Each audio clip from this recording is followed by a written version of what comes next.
kayo lagi sa pamilya ko. And kay Meme, happy birthday sa'yo. Sana masaya ka kasi pinaghirapan natin to. And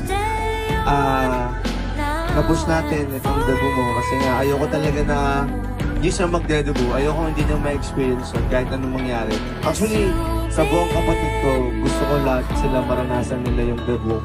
Kahit anong mangyari, kahit wala nang gagawa ng paraan, kahit anong pera. Para lang ma-push namin lahat ng mga gentong bagay. Kasi deserve nila yun. Deserve nila yung mga gantong bagay kasi minsan lang tayo maging bata. Kaya ayun, sana nabigay ko sa ito, masaya ka.